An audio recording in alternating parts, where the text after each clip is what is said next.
Well, hello everyone. Can I just get everyone's attention, please?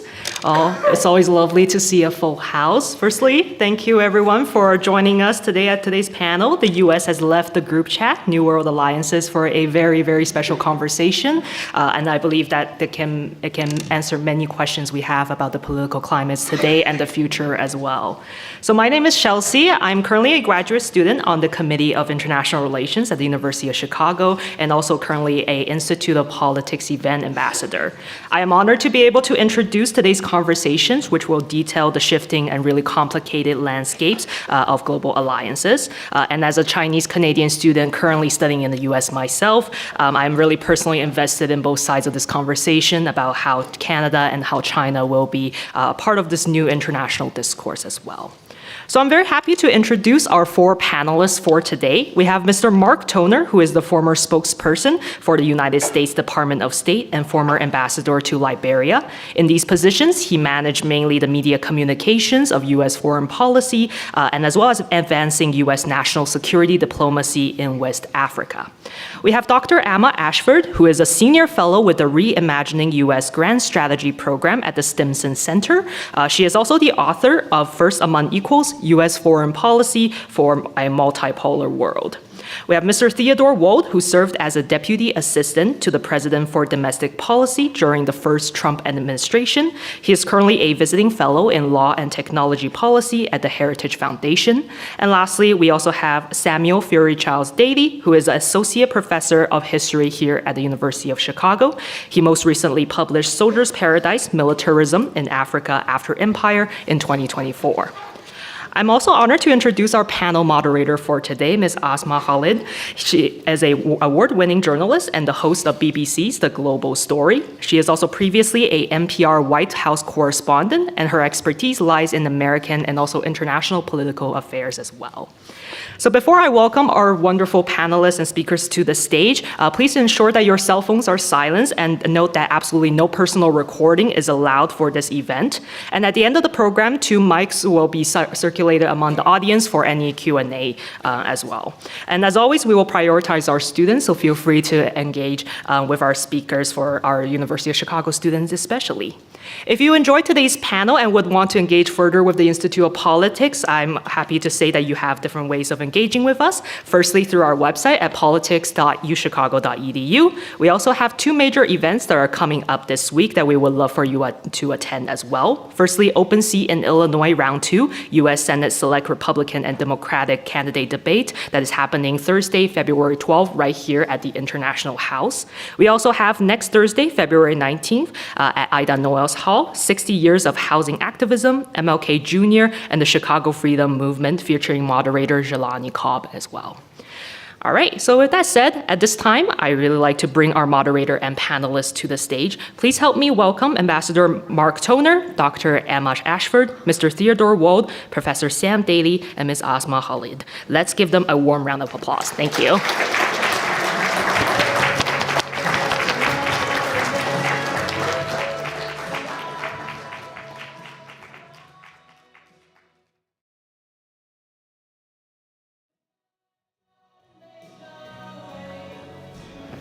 Well, thank you very much for the kind introduction, and thank you all for coming out. I know it's perhaps challenging to get yourself out on a weekday in the midst of the weather. This weather is certainly better than what we've had in Washington, D.C. Yes. Thank you as well to the many panelists who are here. And I'll say before we even dive into the conversation, I do certainly have specific questions for all of you, but we're a big panel, so as much as possible, please feel free to chime in after you hear a fellow panelist's comments, so it's more like a conversation. To all of you in the audience, I will say we are only just about 1 year into President Trump's new term, and already the so-called old world order, as we've known it, the one that was built in the aftermath of World War II with institutions like the United Nations and NATO, that old world order is being upended. There's been a lot of talk about old alliances being broken and new ones being formed. The other week in Davos, which is this big, sort of gathering of world leaders and CEOs every year, the Prime Minister of Canada, Mark Carney, said that the world is in the midst of a rupture, not a transition. And so I want to begin with sort of a go around of all the panelists to ask your thoughts on a very brief question, which is, if we are in the midst of a global rupture, is that actually what you see happening in this moment? And we have a lot of follow-ups, so if you can keep your answers a wee bit brief, but Mark, why don't you kick it off? Sure. I don't think it's, I don't think it's incorrect. I think we are in the midst of a really seismic sea change. And yet, and we were talking prior to coming out here, I don't think it's something that's come overnight. And I think it's been accelerated by the Trump administration, which I recently retired from the Foreign Service. I was an ambassador serving in Africa. I can say that they came in this time, whether you agree with them or not, they came in ready to enact their policies and really pursue them. But I would say this has been longer in the making. Longer than this Yes, chapter. yes. Yeah. And where you've had countries, so-called middle powers, who have been looking at the world as it is, looking at China's rise, looking at Russia, and frankly getting mixed signals from the United States, if I could put it that way, and thinking, okay, how do we position ourselves? Emma, do you think it's accurate that we are really in the midst of a global rupture? I tend to agree that this is more about trends than about some specific rupture. But it's a little bit like that phrase about bankruptcy, right? That it happens very slowly and then Yes. all at once. All of the trends that have been leading us to this moment have been coming for, maybe decades, but at the very least for the last 4, 6, 8 years. And I think the thing about Mark Carney's speech that really struck a chord was not that he was suddenly identifying some change in how the world thought about American power. It's that he was saying it. And it's been very quiet and quietly said for the last, basically since the first Trump term. But now he's actually saying it out loud. That's the shift we're seeing. Theo? Well, I think it just depends on your vantage point in many respects. I think for working class Americans, for working class Poles, for factory workers in Vietnam, they've been saying this loud and clear for years. The old order was dead. Probably as recently as 2005 for most Americans, that's when 1 in 5 manufacturing jobs vanished overnight in 1 calendar year. So I think for working class peoples, the cataclysmic event occurred 2 decades ago. For the elites, they're just now waking up to the idea that the old order died and no one had the decency to let them know.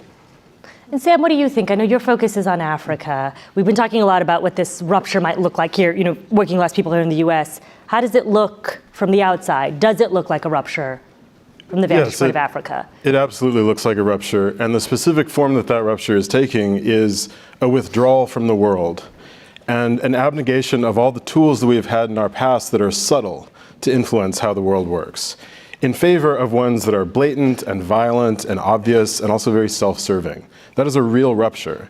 And the question for me is not so much about what happens in the United States. That's important to me as an American. But as an Africanist, as a person who thinks about the continent, I'm more interested in that question. How does that affect Africa?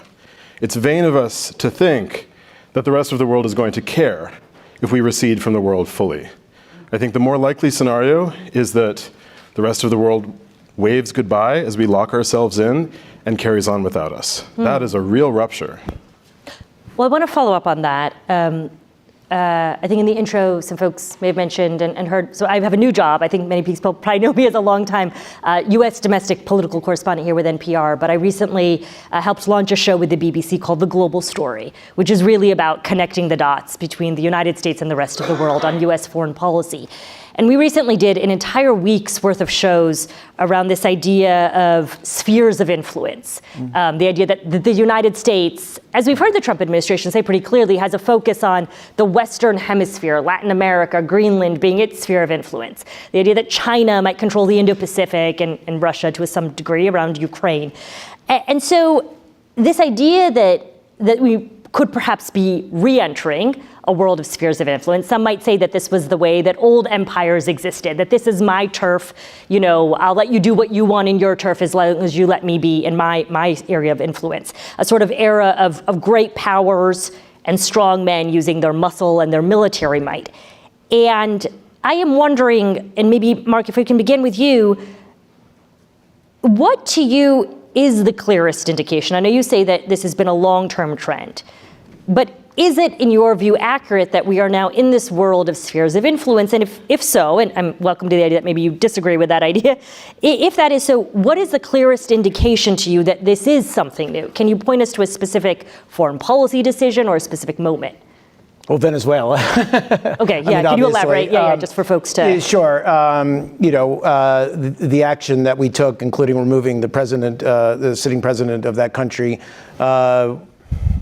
was very forcefully done and precedent setting. I would add that, and it circles back to Carney's speech at Davos. I think the rupture he was speaking about was, frankly, was, a president of the United States saying he wanted to take Greenland and wanted Greenland. And I think that was, even to European ears, and I lumped the Canadians in with them, NATO countries, allies, I think it was shocking to them, especially because Denmark was fully willing to give, U.S. access to whatever it needed. Now, I don't know, I'm not read in, as they say, I don't know what the impetus is driving this, but regardless, I think it was a shock to them. And I think that's what Carney was talking about. That was a real, that Davos, as you know, that was a real culminating moment, a really inflection point. And we ended up, President Trump got there, it was de-escalated a little bit, but it's hard to say that doesn't still just from then on change the calculus of some of our closest allies in the transatlantic relationship. And I'm fully sympathetic to Theo's point about U.S. workers and how they've been suffering in manufacturing, et cetera. That's a bigger and a different problem, but I'm looking at it from the view of these security and military alliances that frankly brought us 80 plus years of relative peace and prosperity. I think what's interesting here is, so the point would be at the outset, the thesis would go something like this. Mark Carney represents, he's an international banking executive. He represents a certain view of global institutions that's deeply disconnected from the reality that everyday people face on the ground in their home countries. So has globalization or the multilateral world worked for the working class auto mechanic in Michigan or a suburban shop owner in the suburbs of Toronto? No, definitively not. But in the world in which Carney inhabits, that reality has essentially been obscured from at least for a long time. And the Greenland example is a perfect encapsulation of this. Greenland has been a desire of U.S. presidents and foreign policy makers for well over a century. It was Seward's ambition to connect not only the purchase of Alaska, but also to go forward with the purchase of Greenland. We occupied Greenland during World War II, and it was Truman's stated desire to the Kingdom of Denmark. We'll purchase it for $100 million in U.S. gold.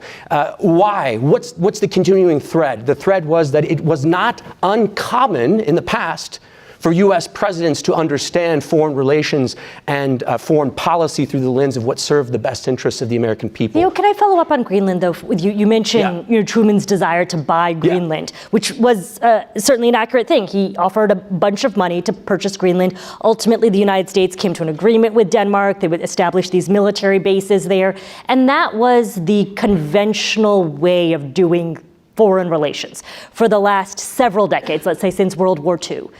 And I want to understand from your vantage point, what changed or what made that not the desired continuous way of doing things? Yeah, I'll answer the question by going to a different example. What's going on with Diego Garcia and the Chagos Islands in the Indo-Pacific region. The United States and the United Kingdom reached an agreement back in the 1970s to build up and eventually construct a major U.S. naval and Air Force base in Diego Garcia. We have a lease. We have all kinds of technical agreements on defense and intelligence sharing with the British.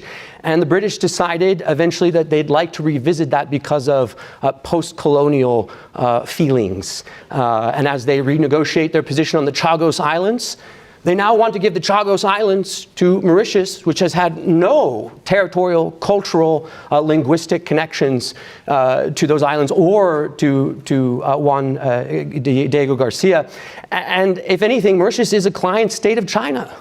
So when the European powers are no longer able to keep their word on the lease agreements or the technical contracts on defense and intelligence sharing that we have with them, so what that the Danes agreed to have us hold a lease for our Space Force facility in northern Greenland? Not good enough. What's central to the protection of US interests, and Greenland, let's just be clear, Greenland plays a very unique role in global geography. It's not about mineral rights, it's not about shipping lines in the Arctic, it's about over-the-horizon radar. And there is only a certain number of locales that can protect the continental United States from hypersonic missiles launched from Russia and China. And so having Greenland is central to the defense of the American people. It's a simple look at, can the Europeans maintain their agreements? Will they renegotiate these lease agreements that we have formed with them? It's better instead to have U.S. interests occupy U.S. territory for the betterment of U.S. people. So it sounds like what you're saying, Theo, I just want to make sure I'm understanding you correctly here. It sounds like to some degree you're saying that from the standpoint of the Trump administration, Europe is not a reliable, trusted partner. Hasn't been for decades. How does that look from Europe's vantage point? I know you know and you study and talk a lot about Europe and how they view a lot of what's happening here. Yeah, I mean, look, I think one of the things that the Trump administration first time and now in particular has very accurately diagnosed is that the transatlantic relationship has become, I mean, just extremely dysfunctional. It has, over the last 30 years, it has shifted from this effective Cold War partnership where European states, including West Germany, provided lots of military capabilities, worked with the United States to push back the Soviets. During the post-Cold War period, that relationship basically became something of a dependency. Europe, in many ways, unilaterally disarmed, choosing to spend money on other things, while the US continued to provide those capabilities. That wasn't a situation that could last forever. And so, here I sort of want to pick a bone with, the notion that the US is pulling back from the world, unilaterally everywhere all at once. That is not how I see this moment at all. How I see this is a rebalancing of relationships and of American commitments that have become unsustainable. And in Europe, that is, it's certainly not popular in European capitals, but I think what you find when you talk to European policymakers is that they do understand this notion that American policymakers want to act in the interests of Americans. They understand it because it's how they feel about their own populations, and maybe that's not the best for them politically, but when you actually understand that dynamic, I think it's less about the US slapping Europe in the face and more about saying this is the time to figure out how we rebalance this thing. Can I follow up on Greenland? This is a territory of Denmark that President Trump has made it clear he would like to have ownership or rights over in some way. And to do that, a few weeks ago, he threatened tariffs on a number of European nations. That made a number of European nations very upset. And it seems like the intensity of the threats, the immediate possible threat of military force has died down. But is the war, or the potential war over Greenland, is it over? And how is that particular threat being viewed from Europe? I think we should avoid the phrase, is the war over? But look, I think at Davos, President Trump took the use of military force off the table. And I think that was wise because I think it was both a ridiculous threat that the US would not have carried through and also very bad for the other things that the administration wants to achieve with regard to Europe. But I don't think the administration has lost interest in controlling Greenland more effectively, whether that is some kind of purchase, which they continue to push for, whether that is increased basing rights or working through existing treaties. I think the interest is very much there. I think it's just dropped from this sort of high-level threats. I want to turn back to Africa, but I have one other question as we've been talking now a lot about Europe, and that is, Theo, you mentioned earlier that from the Trump administration's perspective, Europe has not been a reliable partner. I get the sense, in speaking to my BBC colleagues, that many Europeans don't in this moment see the United States as a reliable partner. And I'm curious what any of you make of that. That is the vantage point I consistently hear, is that Europe doesn't see the United States as a reliable partner in this moment. Is that accurate? And if so, what does that mean? that neither party sees each other as reliable. Well, I think it's sort of stating what we have long known: the emperor has no clothes. There really isn't any unifying shared principles or foundational precepts that cross the Atlantic and are shared here in the United States and with Europeans. We don't have an agreement on the protection of free speech or the right of protest or civil liberty. We don't have an agreement on what kinds of economic exchange we should have. We insisted throughout the course of the 45 presidential administration into the Biden administration, please don't buy component parts from Huawei, don't incorporate them into secure channel communication systems, and most of Europe refused. They ignored U.S. pleas. And Huawei being a Chinese satellite company. And then secondly, on energy issues, we have not had the same sort of meeting of the minds that were true in the immediate aftermath of World War II. So on a whole host of issues that used to define the European-American alliance, it's essentially deteriorated. And one last thing I'll just say. The foundation of the transatlantic alliance in large part was predicated on the Anglo-American cultural edifice. Our shared literature, our shared legal systems, our shared sort of cultural appreciation. We're two different countries now, the United Kingdom and the United States. Most Americans couldn't tell you who Blackstone is, let alone Brits who have any appreciation for Longfellow or Whitman. So we have grown apart as a natural consequence of demographic change, but also of the deterioration of ancient cultures. It's a new world, and in many ways, the new world, meaning South and North America, must define for itself what the future looks like, and let Europe handle their own mess. Are you? Okay. Yeah, I'd Sam, like please to go ahead. break Sam, in yeah, here. Sam, and then You we'll know, go. Yeah. I just want to call a spade a spade. There was a lot of distraction, and the idea that was expressed earlier about Greenland is a repellent one straight out of the 19th century, and one that the rest of the world has decided is a bad way to proceed in politics. I speak as an Africanist, as someone who studies the end of colonialism in the middle of the 20th century. What happened there? Why did European empires give up their territorial possessions in Africa? Why did they decide to do that? Was it because it was no longer economically worthwhile to them? No, it was not. Was it because they suddenly had a moral change of heart and decided that the people that they had ruled now were owed some freedom? No. It was because they came to realize that there was a moral injury to themselves by conquering other people, by colonizing other places. That is a lesson that we should know already, and we should proceed into the future with the knowledge of. Heated agreement here with my colleague, that raises the question, which is, by what right does Denmark still maintain colonial control over Greenland? They've suppressed a national plebiscite in Greenland for 30 years.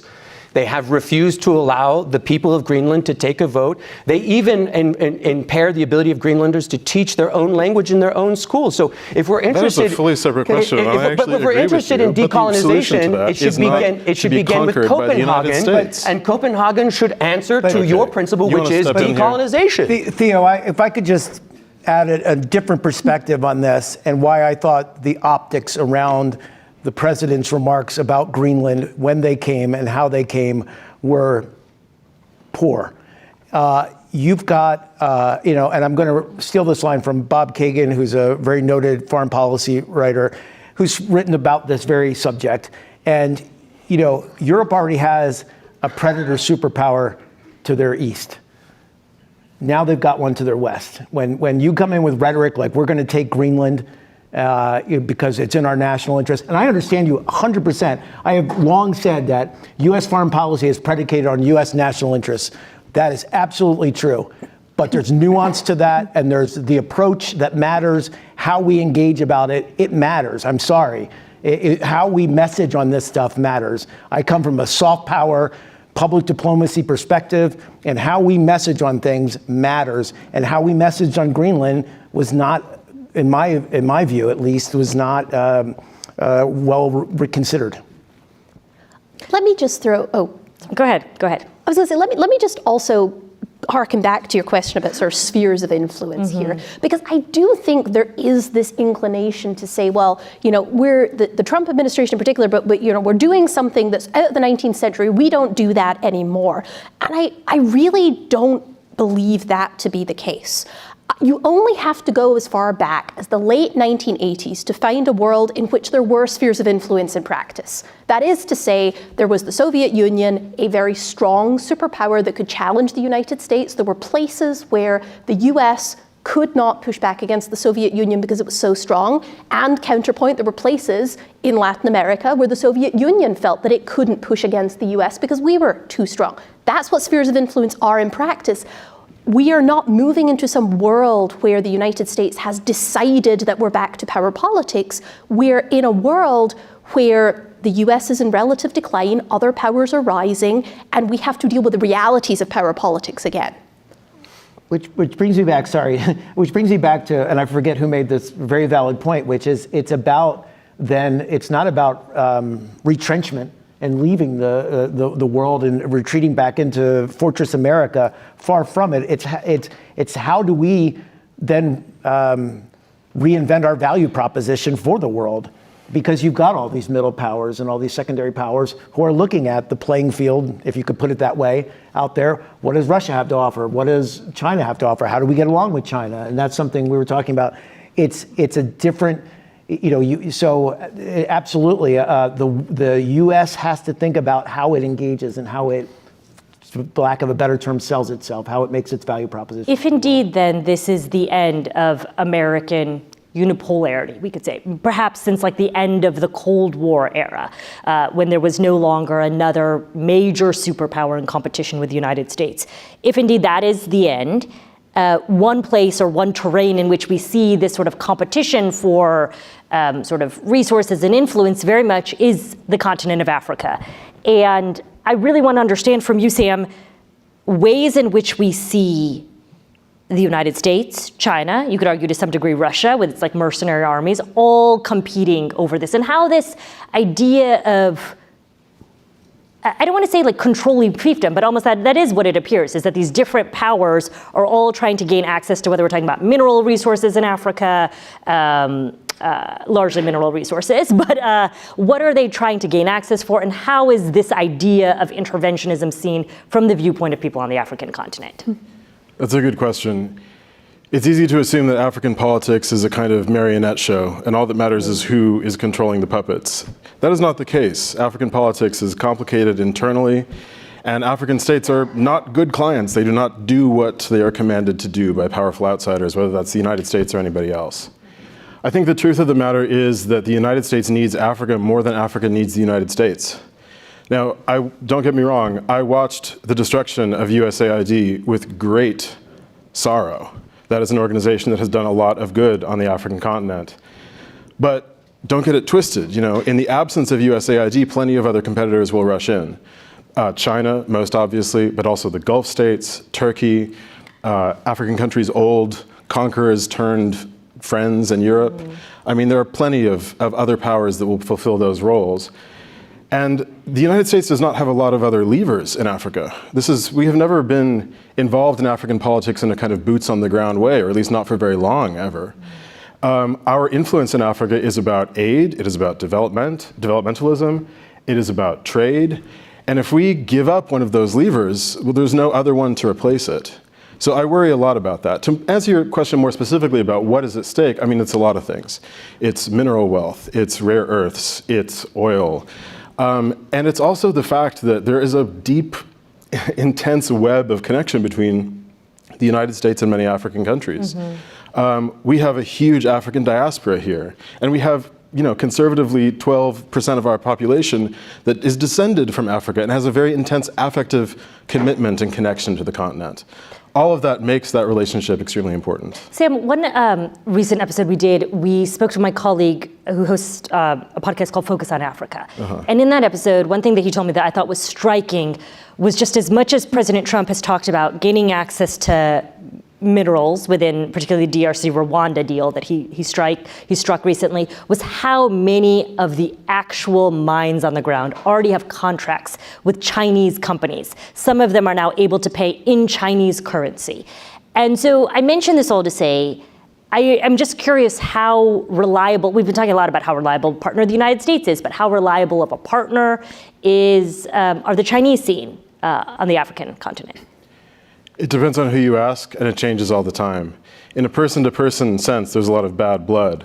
But I think a lot of Africans also recognize that China has different interests and is much more obvious about what And those what are interests their are. interests, would you say? I mean, the same that the U.S. has: access to mineral wealth, a vent for surplus, those kinds of things, mostly economic things.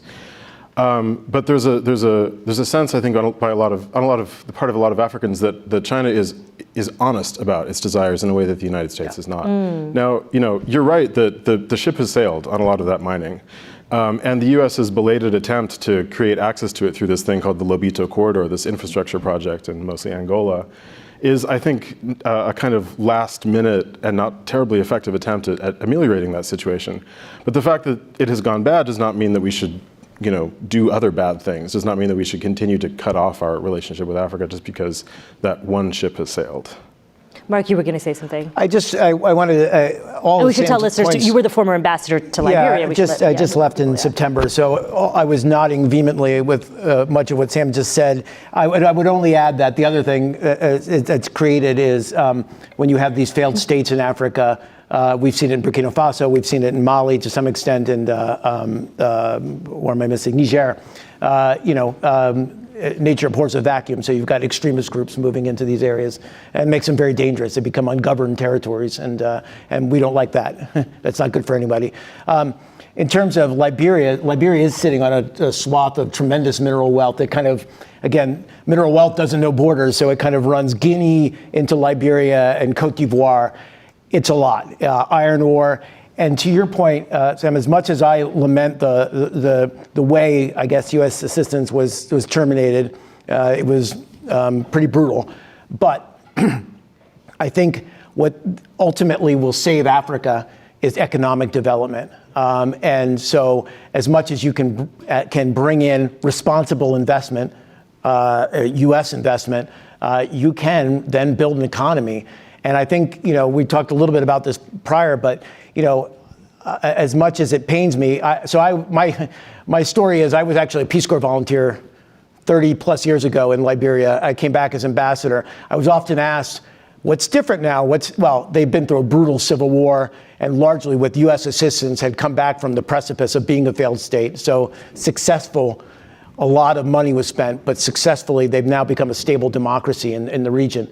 But that said, they were still largely dependent on U.S. assistance, and that's not a good thing. They weren't developing the capabilities. They were just waiting every year for their $250 million odd check from the U.S. government that would help them with their health sector and all those programs. It was fine, but it wasn't teaching them to develop these capacities and capabilities. So that's always a danger. But to your point about the mineral wealth is, there's a lot of untapped mineral wealth there. China wants to get in there. To your point about tariffs, the Chinese ambassador, we're all in the same playing field in this very small African country.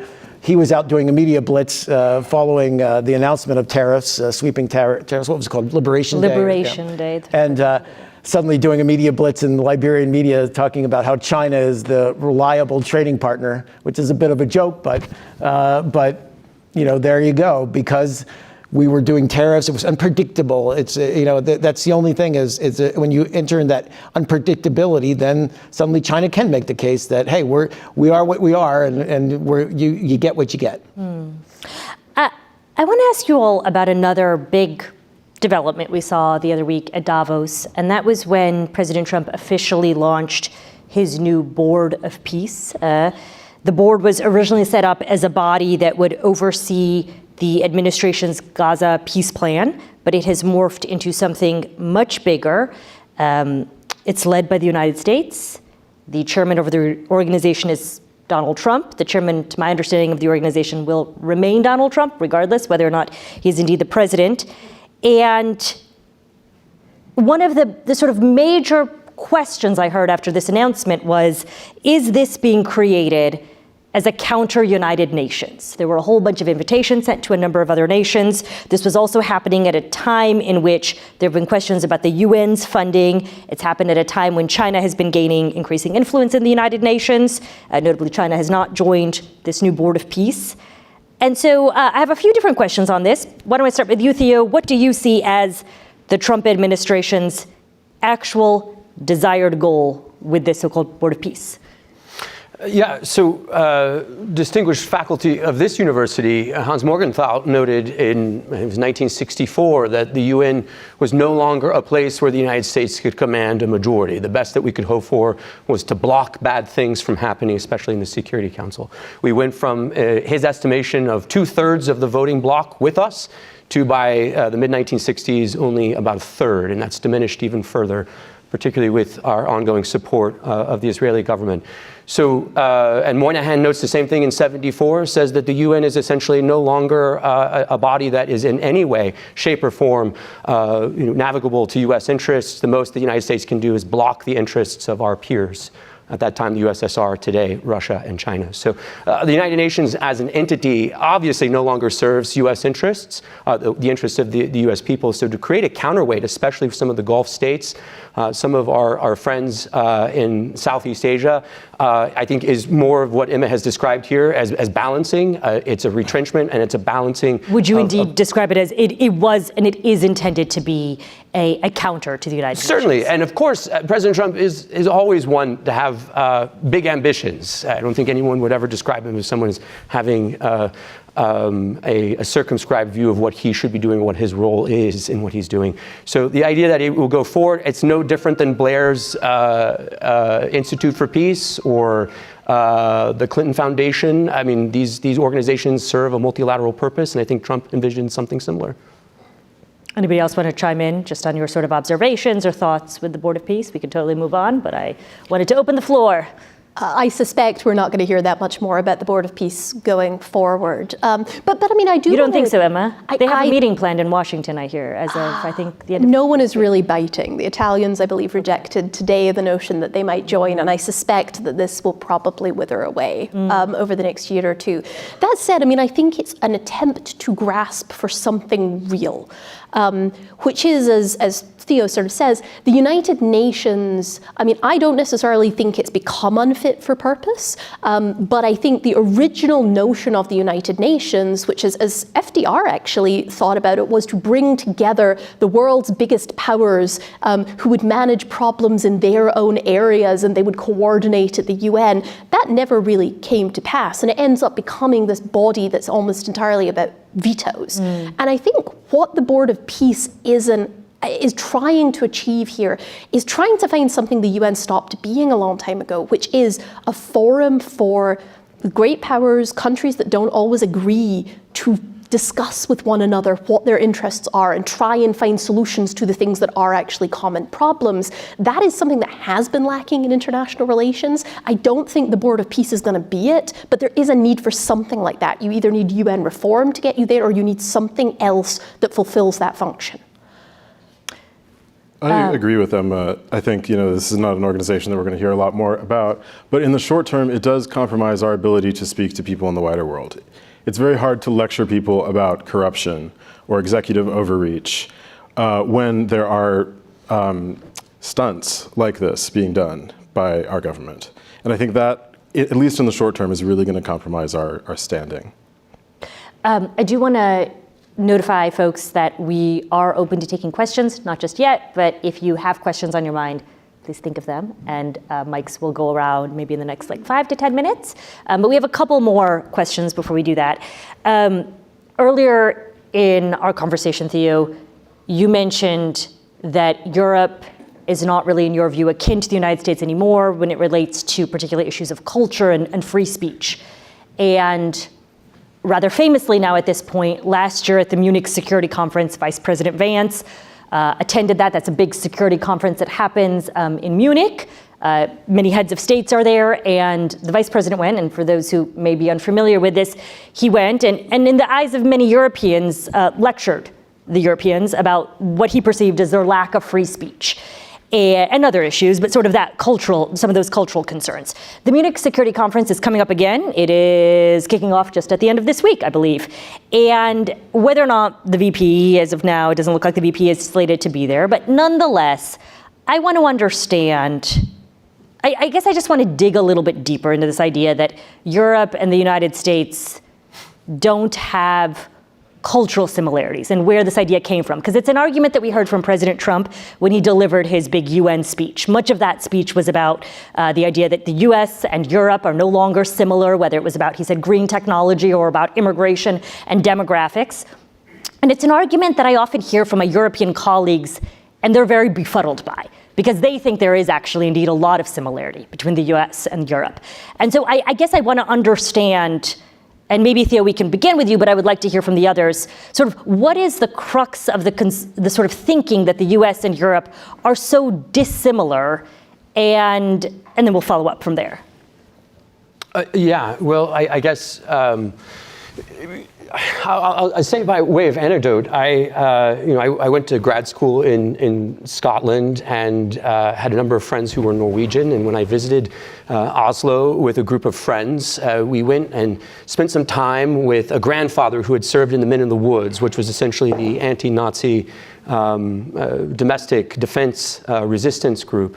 And he told some incredible stories. My grandfather, on one side, had been at D-Day and landed there on the beaches, and he was deeply appreciative of the United States and had a great sorrow for the loss of life we sustained in liberating the continent. And then I went straight from there to a drinks party with a group of young Norwegians and some Swedes, and they gave a long, impassioned address about the warmonger and the evil George W. Bush who belonged in jail, the disease and pathologies that were the United States, and the wreckage that was being caused by large tech companies throughout their culture.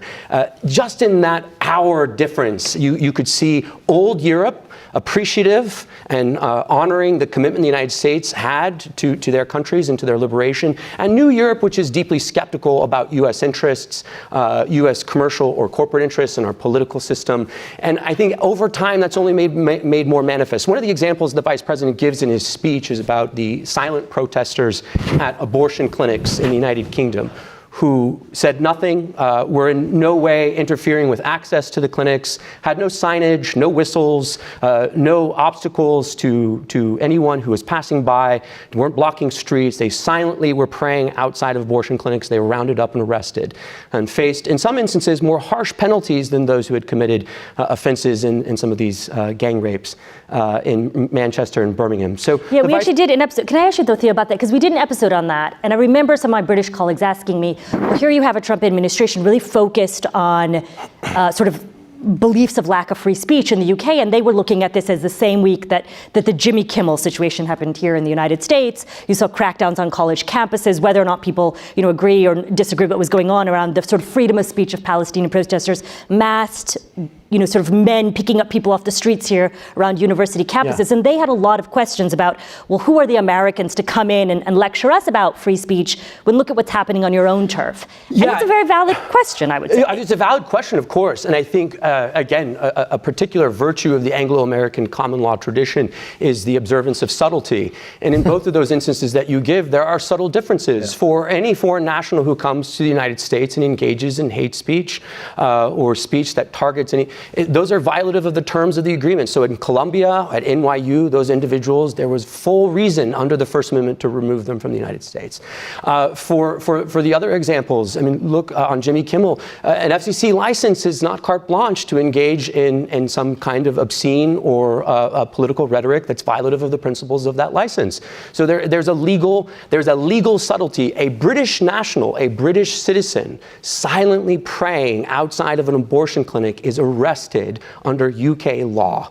That's grossly different. I mean, Blackstone, Koch, any of the great jurists that we founded our law on, all would find that deeply reprehensible, that silent protest could be squashed by the Crown or by the Crown's magistrates. So I think the Vice President was right to say essentially, look, you're different people, we're different people, and the idea that we're going to keep coasting on the residue of World War II and its memory, it's kind of out of date, and in many ways it's kind of farcical. We should accept the world as we find it. Please chime in. Yeah. Can I just sorry, and again, respectfully, I lived in Paris 2020 to 2023. Coming out of COVID, Europe was really in lockdown as much or worse than I was there, and yet. What I would say, respectfully, I understand what you're talking about, the generational shift. I saw it, with French who lived in Normandy who, they would take their sons out or their kids every day, once a year on D-Day to show them the cemeteries. Every generation, just like all of the young people in this room, you lose a little bit if you don't tend to that garden. And I'm using the metaphor of a garden, but if you don't tend to the relationship, it's like any relationship. It's going to start to fall flat. And that new generation coming up is going to be like, D-Day, that was ancient history. Who gives a damn? Like whatever we have, they don't appreciate it unless you work at it. And I'm not saying that, that's not what you're saying, but countering you, only to say that that's part of sustaining a relationship. You've got to stay engaged with Europe in order to, I would say we absolutely have shared values with Europe, and they're grappling with when I was there, with immigrants coming up from Syria and other places, fleeing war, and how they incorporate them and assimilate them. It's many of the same issues, but they're approaching it from a different angle, sure, because they're European. But all that said, we have a lot of, I believe, shared foundational priorities and ideals that still make that a relationship worth saving, if I could put it that way. And Emma, you were going to say something, and then Sam, I'll go to you. I was just going to say, and cards on the table, I'm a dual citizen of the United Kingdom and the United States, and the last year or two have certainly forced me to realize how wonderful the First Amendment is. But look, I disagree with the Vice President on this one. I actually do think that the US and the UK, the US and Europe are in many ways more similar than we think. And it's because we are having these same debates. We are having debates about the appropriate role for migration in a society, yes. The ability of citizens to find productive work and raise a family, the extent to which free trade or otherwise has impinged upon that, the extent to which, in Europe it's much more about spending on Ukraine than it is about some of the debates here in the United States. We're having a lot of the same debates. And I see what the administration is trying to do on this front is, they very clearly have one horse in this race, right? They want that more conservative viewpoint to prevail. The Biden administration had the other side of that debate, right? They wanted a certain side in European debates to prevail. And what I see here is our own partisan differences being played out in the way we approach Europe. I'm not sure that's going to produce the results we want if we're focused on security over the long term. And Sam, please go ahead. Just briefly on free expression, I want to just cut through the sophistry and remind everyone that this administration has been very hostile to the principle of free expression in many different ways. We are very fortunate to be where we are sitting here at the University of Chicago, where free expression is our highest value and one that many of the people in this room, myself included, would literally die for. There are fewer and fewer islands like that in the United States, and it is just worth preserving the ones that we have, and this is one of them. Thank you. I have one final question, round robin for everybody, if we may, and then we'll open it up. I think there's a mic here on this floor, and perhaps a mic upstairs in the balcony as well. So the final question I wanted to ask is, we began this conversation by asking if we're in a rupture, if we're in a transition. Name it what you want, something different appears to be going on. And name it what you want in terms of it, whether this happened, in the last year, or whether it's been happening over the last several years. But if indeed we are going through something different, the major question that has been on my mind is, well, what comes next? What is the alternative to the way that things have been done? And Mark, why don't we start with you and we'll go down the line. Well, I think I've probably shown my cards on the table or whatever, in the sense of, I don't think the United States, I think the United States still needs to play the role of the indispensable nation, whether that's part of a multipolar world, which it is, that's okay. But I think the United States still has that convening power that no other nation has.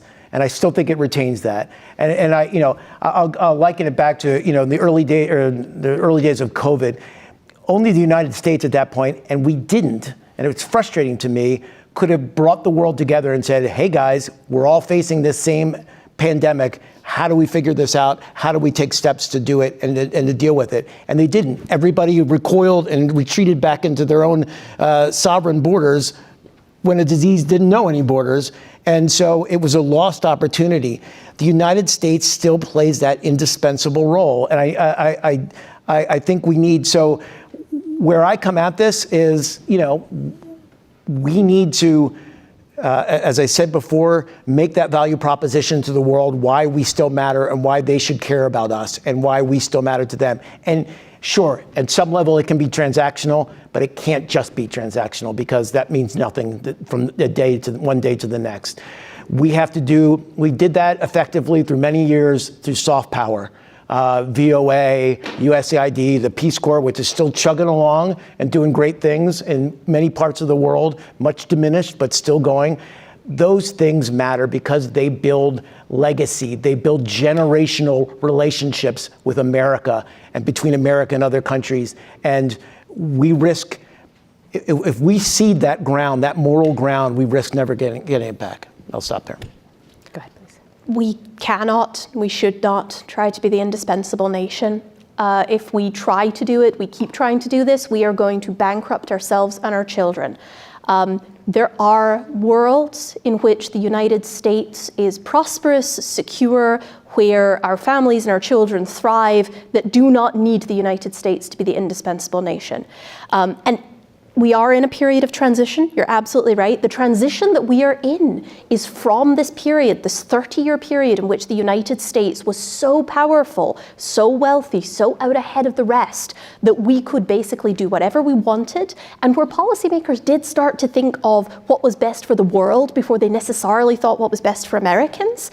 And the transition that we're in is policymakers trying to figure out how to adapt to a world in which we can't keep doing that, right? Where the national debt keeps growing, where US overseas military commitments keep going, where the Pentagon is literally starting to run out of necessary weapons to defend US military bases because we're committed in too many places. We can't necessarily keep doing this. Now, that doesn't mean I want to return to some dark world in which the US is disconnected from the world, we put up walls, we don't talk to anyone. That's not the world I want for my children. But just because the US is no longer the world's primary security provider, just because we're not carrying everything, that doesn't mean that we can't be engaged, right? That we can't do development aid, we can't do trade, we can't do commerce, we can't engage diplomatically on issues of common concern. There is a place for all of those things, just as an America that focuses a little more on what is good for America and what's good for our citizens and our prosperity, and less on what's good for absolutely everybody. So what comes next? I hope it's a more constitutionally grounded foreign policy, one in keeping with the framing that the founders of this country gave us. The oft misquoted line from Washington, no entangling foreign alliances, but consistent with that principle that we should pick and choose who is workable for the interests of the American people. If it's Orban's Hungary or Takeichi-san's Japan, that we are able to have commercial and diplomatic dialogue and exchange. And you'll see the full flowering of this increasingly in our own hemisphere, which we didn't give, I think, enough voice to what's happening in the Western Hemisphere. But finally, the dead hand of the Castro regime is loosening its grip on power throughout the Caribbean. The United States is reasserting its role as an indispensable nation, Ambassador, to use your phrase, in our own backyard. The Monroe Doctrine did not have an expiration date on it, and we are seeing the rise of similar partners throughout South and Central America. Jose Antonio Cast, Javier Milei, Bukele, and El Salvador, who are proving to be good partners and can help reshore some of these elongated supply lines that cost us so dearly during COVID. They can be our manufacturing base, our employment hub, and great partners who are reliable and consistent in a security network that is right here on our own doorstep. So what comes next is a reshored and retrenched America, and stronger in its own hemisphere, with new partners in the new world who see things differently, obviously, than Europe, as it's stuck in the sort of the doom loop of European integration and a request for greater and greater Russian energy. We'll have partners in India, and we'll have partners in South and Central America. That's what the future looks like for American interests. Sam. So historians are notoriously bad at predicting the future, so I'm not going to try to do that. But what I can share is what I hope for the future. I hope that we can bring the temperature down a little. You've heard some extreme ideas tonight. Some of them from my colleagues, some of them admittedly from me. I come from a place that is, pretty far on the left. But I don't think that foreign policy should be animated by either of those extreme ideas. It should be animated by pragmatism, it should be animated by care, and it should be animated by knowledge about the rest of the world, about actual deep area studies knowledge about how things work in other places, which is also something that we are giving up currently. So my hope is that we find some way back to some sort of center, and that we do that quickly. Thank you all. I'm going to open it up now to questions, and there is a microphone which escapes me where it is. It's in the back of the room, and please raise your hand. Oh, we have somebody. Yes, please go ahead. Hi, my name is Ryan Cushman. I'm a second year here at the university studying economics and political science. This is a question for specifically Professor Daly and Ambassador Toner as the Africa specialist, but I would love to hear the rest of the board as well. For the last 20 or so years, through state-owned development banks and the Belt and Road Initiative, China has been pouring hundreds of billions of dollars into Africa through for infrastructure projects, development assistance. But for the first time last year in 2025, the net movement of money was from Africa to China, I believe to the tune of about $20 billion. Do you think this is indicative of China looking at US pullback in Africa and the rest of the world and saying, now is the time to start pulling some of our diplomatic levers, or is this something else? Okay, we'll do this, and then if we run out of time, we'll do a few questions at a time. Let's try this one first. Go ahead, Sam. Do you want to start? No, go ahead, Sam, please. Yeah, I mean, I think your supposition is correct. China is watching the United States withdraw from Africa with great interest and realizing that there are certain opportunities for them in that. Now, I cannot be too specific about this. I'm not privy to what goes on within the Chinese state. And I'll also say, the first sign that you know somebody doesn't know when they're talking about China and Africa is when they talk about China as one thing. China is many things. It is a government, there is a political party, it is many different regions, it is corporate interests. Not all of which are the same. Those interests might be countervailing. So I don't think I can really give you a good answer to your question because the answer is going to depend on what part of China we're talking about. But to your point, the Belt and Road Initiative was an effort of global proportions. I mean, and strategically, a grand effort on the part of China to really establish an economic network throughout Africa and many parts of Central Asia as well.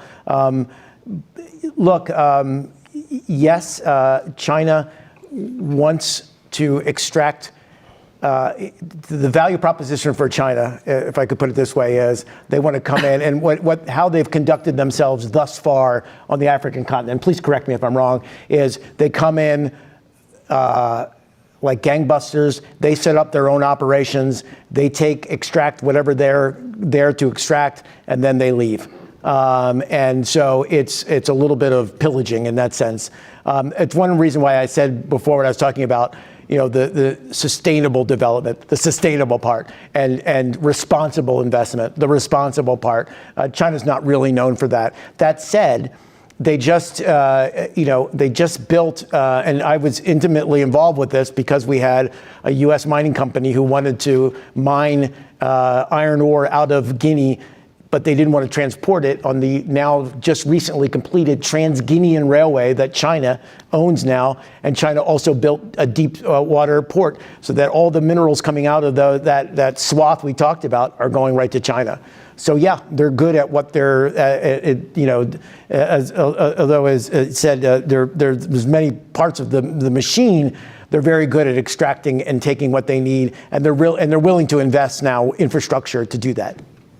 I saw some more hands, and I will let the persons with the mic. Yes. Hi. My name is Yasmin. I'm a fourth year. I'm a global studies and Middle Eastern studies major. And to a few points that were mentioned, specifically about the importance of building relationships with countries over heavy emphasis on transactional engagement, I wanted to talk about the U.S.'s relationship with Gulf states and their growing imprint on the world. And I particularly wanted to draw attention to the question of Palestine, which briefly came up with the Board of Peace. They've overexpanded their mandate. But I wanted to ask you guys, how do you think the economic interests between the U.S. and Gulf states and the question of Palestine will dictate the future of the relationship between these two entities. Can I take a few, because I realize we have 12. Can we take like 3, and then we can sort of have a panel of people? Yeah, so that one I will remember and retain, and then let's do maybe 2 more. Hi, good evening. Oh, wait. Oh, there's 2 mics. Go ahead. Sorry. Hi, good evening. My name is Pierre. I'm a first-year MBA student at the Booth School. Thank you so much to an entire panel for coming. I wrote this down because I want to make sure I said it correctly.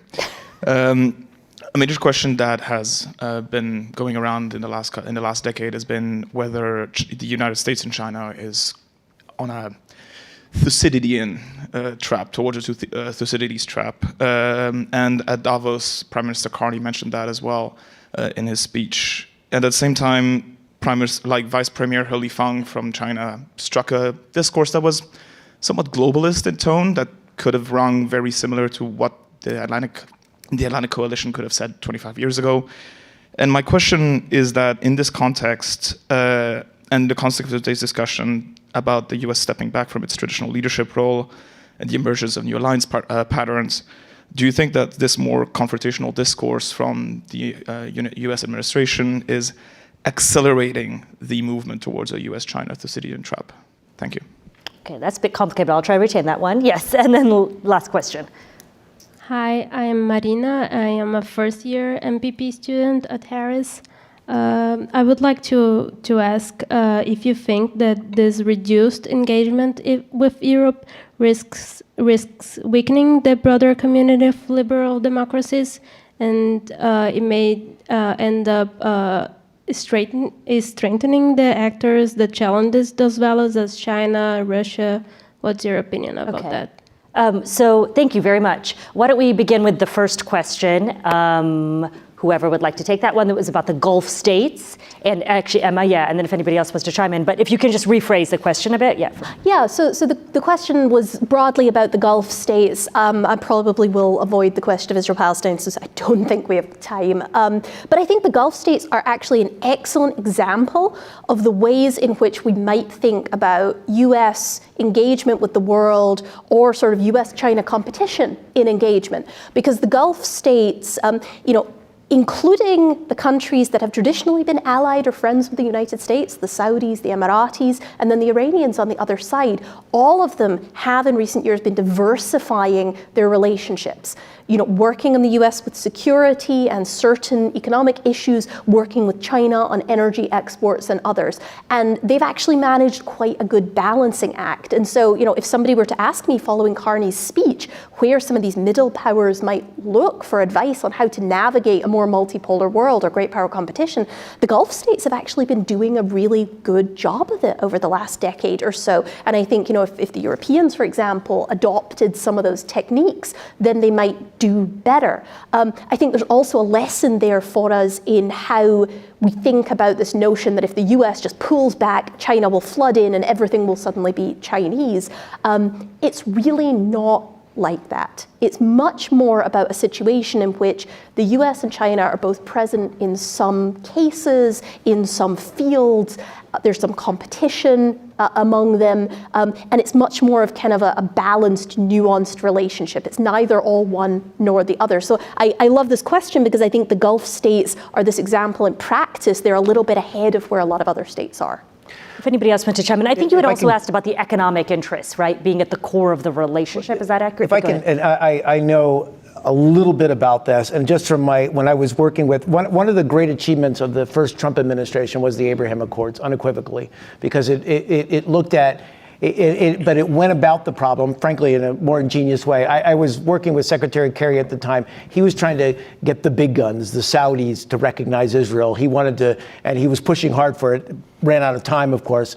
But then the first Trump administration went about it a different way, where they got some of the lesser lights, if I could put it that way, some of the lesser powers in the Gulf to recognize Israel and to move on with the Abraham Accords, or just rather to set the stage for recognition of Israel's right to exist. Look, the Gulf states have money. They also they should have every stake in seeing a successful resolution and a prosperous and peaceful Palestine emerge. And I think that if I could put it this way, each administration was trying in their own way to push that message, to get more involvement. And frankly, for too many years, they didn't want any part of it. Anybody else on this? And then I think we're going to move to the second question. Just real quick, the one thing I would say, I agree with what Emma's offered as her analysis on the Gulf states, but the one caveat I would give is it's not replicable. The Gulf states bring certain natural assets and geographic importance that other states similarly situated lack. And a great example of this are our friends to the north, the Canadians, who do not have the same kinds of geopolitical positioning. They have limitless natural energy resources, of which they've essentially locked down and made impossible to export to China. So they can beg the Chinese for common favor all they want, but they don't have anything to offer. And so the Gulf states are an example where you take your natural geopolitical positioning, your assets, and you can negotiate and you can take defense tech from the United States, and you can take commercial arbitrage on oil exports from the Chinese. Other countries around the world are not going to have such smooth sailing. On the Thucydidean and trap question, if I can just segue. Yes, yeah, why don't we move there? Yes, go ahead. One thing I'll say is the great thing about purging a lot of the neoconservatives from Washington, D.C. in this current moment is we don't have to hear Jim Mattis go on and on about Thucydides anymore. Some people read one book once and then it becomes the exploitative tool for how they understand their place in the world and everything that happens thereafter. What's interesting is you're seeing kind of a reincarnation of a Teddy Roosevelt sort of rhetorical positioning from the president. He talks tough, and the undercurrent that happens, as was the case in Switzerland or what's happened with the Danes and with Greenland, is entirely different than the rhetorical sort of drum and strang up here. And I think all efforts are being made by actors in the State Department and also in the National Security Council to avoid a convergence of conflict. And part of the maneuver in Venezuela was, in fact, a sort of a thumb in the eye of the Chinese. 1/3 of the Venezuelan ghost ship fleet was sending Venezuelan crude oil to Chinese interests, both in the South Pacific and in mainland China. Cutting off that kind of raw energy output to the Chinese government was a way of saying, you stay on your side of the first island chain, we'll stay on our side. We will avoid a conflict of the kind of global proportions that people assumed circa 2008 was an inevitability. Did you have final thoughts on that? And I was going to move on to the last question. Okay, so the last question we had was around whether or not sort of this new world order, this new alignment, would it create a system, I'm kind of paraphrasing here, of weakening liberal democracies and perhaps strengthening some of these new relationships. I think, Theo, you mentioned earlier someone like Orban or El Salvador, which are more authoritarian governments. And why don't we pose that question to all of you? Do you see it weakening the sort of global idea of a liberal democracies around the world? Anybody? Emma? I tend to, a world that is safe for democracy is a notion that has come up again and again in American history. And there is something to the fact that if the world is openly hostile to liberal democracies, then it will be hard to sustain at home. But that's not the world that we live in. There are plenty of liberal democracies. They're the most prosperous, wealthy, well-educated countries on the planet. And I do think one big criticism I would make of the Biden administration is that they focused far too much on trying to marry this notion of democratic strength at home and democratic solidarity abroad. The notion that you needed to have both. You needed to have a global alliance of democracies in order to sustain liberal democracy at home.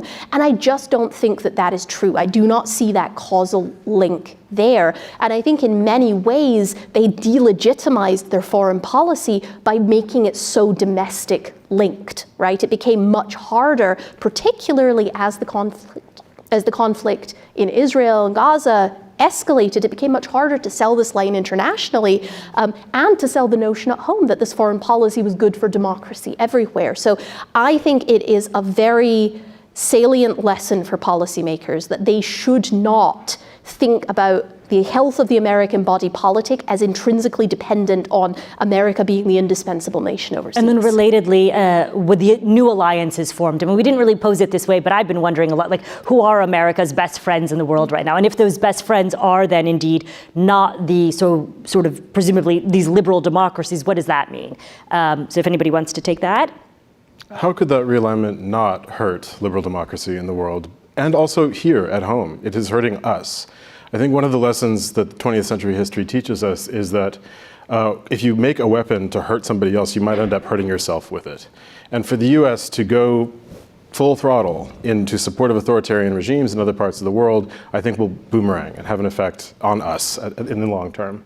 But if I could offer just a quick counterpoint to that, which is that in many ways the things that are boomeranging here into the domestic sphere is America going abroad during the war on terror to spread democracy. I don't endorse that either. And to be clear, our track record in the 20th century is highly imperfect. It is not as if we have always been a good steward of democracy. Our commitment to that idea has often been more honored in the breach.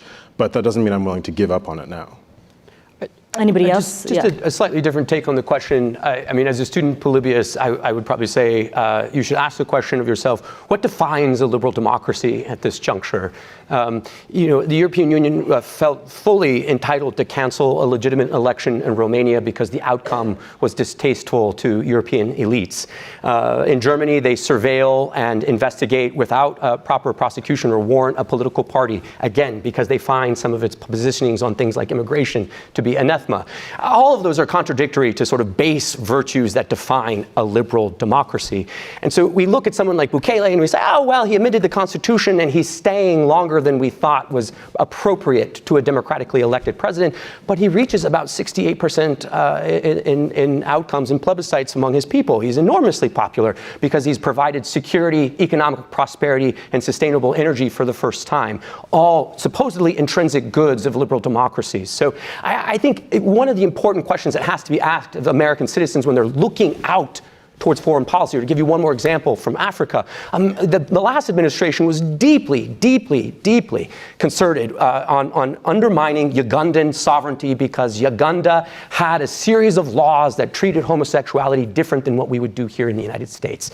It was deeply deleterious to our relationship with Uganda, but they were duly enacted laws through parliamentary procedure, voted on and improved by the representatives of the people in Uganda. That's a liberal democracy by the textbook definition. So before we go to like export Wilsonian idealism, we should have a realist understanding of who are the liberal democracies and under what circumstances are we going to say someone is violative of the tenet or corpus of liberal democracy as this sort of Platonic ideal. In the meantime, it's been true of our history under President Carter with Mubarak, with President Reagan and some of the relationships with Nicaragua and El Salvador, certainly under President Obama and President Biden with the relationships at various junctures with President Putin and others in Europe. We often do business with people and countries that Americans find distasteful or violative of our authorities. That's why we don't elect them to run our country. In the meantime, however, we have a responsibility to ensure that our relationships with those other leaders in other countries serves the interests of this country first. Mark, may I give you the final word? And then we'll I need to feel wrap. honored to, but I actually was agreeing a lot with what you just said there in terms of, foreign policy, if I don't butcher this, makes for strange bedfellows. And I said it before, and I think we agree on this, is that, JFK didn't start, President Kennedy didn't start the U.S. Agency for International Development out of altruism. He did it because he saw the strategic play that it made, and that by selling American values and culture, values and democracy and assistance, that he could help sway these fledgling or these new nations in Africa and elsewhere on what was then the third world, the developing world, on the idea that they should link their futures with America and with democracy. And that's true. Foreign policy is always driven by the national interests of the United States. Now, when those interests coincide with like-minded partners or allies like Europe, I would contend, but in other places where, again, some of the Gulf states, they certainly don't align with some of our core values in terms of human rights or what we would consider free speech or rights of women or anything like that. And yet we can't let that define us. And I would agree with you also, Theo, that we often, in the previous administration, and I know many of my colleagues who were ambassadors, chiefs of mission out in places in Africa, wrestling with how far to push an agenda that, frankly, was hard to push here at home in terms of progressive ideas. That's not to say they're bad ideas, but you can't let that be driving your foreign policy. It has to be driven at the end of the day, I would argue, by core national interests. Now, I am a strong believer in what America represents to the world, and I will, die on that hill any day, so to speak. That it's about freedom, it's about the idea of the American dream. Any day of the week when we're giving out visas, or we're interviewing for visas, we're giving out visas, to be clear. We're interviewing for visas in Liberia. Most of those young people lining up to interview for a tourist visa to go to the United States, frankly, don't have a chance in hell of getting it, because it's extremely hard. You have to prove you're financially, you have the ties to come back. But they all believe in the American dream. They still believe in that, and that is a value proposition that we still. Europe doesn't have it.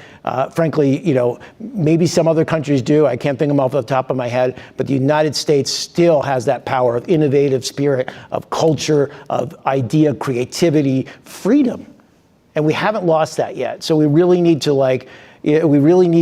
to cling to that, and that's where I see we still have a value proposition that is attractive to the rest of the world. Well, on that note, Mark, and I think the one major conflict we did not really talk about today, but I think exposes the tension over who are your friends and will you align more with an authoritarian government or not, is the very real domestic tension that we see around funding the ongoing war that Ukraine is having with Russia. Yes. And I think that is a very unresolved issue for the American public. It's certainly one I heard about during the campaign. And I think it speaks to the fact that Americans aren't really sure what this new era will hold. But I just want to thank all our panelists, and I want to thank all of you for coming out. I really appreciate it. Thank you.